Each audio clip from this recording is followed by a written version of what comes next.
আজকে topic mutual fund benefit সম্পর্কে আলোচনা। মিউচুয়াল ফান্ড বেনিফিটগুলির মধ্যে একটি হলো প্রফেশনাল ম্যানেজমেন্ট। এখানে আপনার টাকাটা একজন এক্সপার্ট দ্বারা ম্যানেজ করা হয়।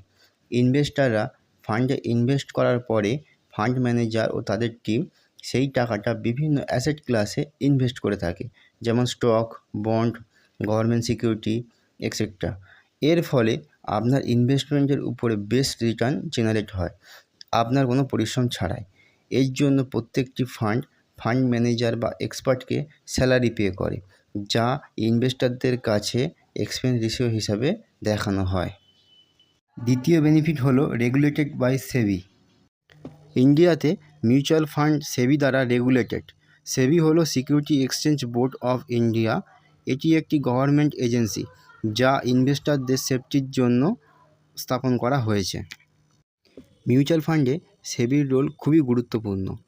প্রথমত হলো ইনভেস্টরদের সচেতন করা এবং মিউচুয়াল ফান্ড সম্পর্কে নলেজ দেওয়া। দ্বিতীয়ত হলো মিউচুয়াল ফান্ডে রেজিস্ট্রেশন এবং রেগুলেশনের মাধ্যমে নিয়ন্ত্রণ করা ফান্ডকে।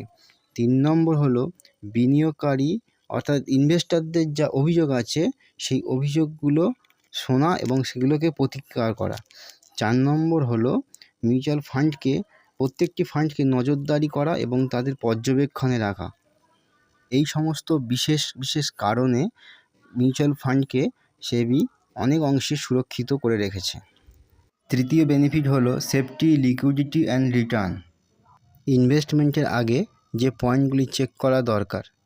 মিউচুয়াল ফান্ডে আরও একটি বেনিফিট হলো safety and liquidity. As a advisor আমরা ক্লায়েন্টদের ইনভেস্টমেন্ট করানোর পূর্বে এই 3টি জিনিসকে বিশেষভাবে লক্ষ্য রাখি: সেফটি, লিকুইডিটি অ্যান্ড রিটার্ন।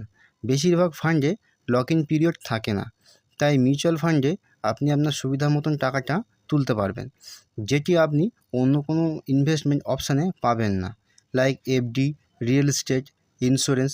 এগুলি ভাঙলে কম রিটার্ন পেতে পারেন অথবা পেনাল্টির মাধ্যমে নেগেটিভ রিটার্নও আসতে পারে। চতুর্থ বেনিফিট হলো ইজি মানি উইথড্রল। খুব সহজেই মিউচুয়াল ফান্ড থেকে টাকা রিডিম করা সম্ভব।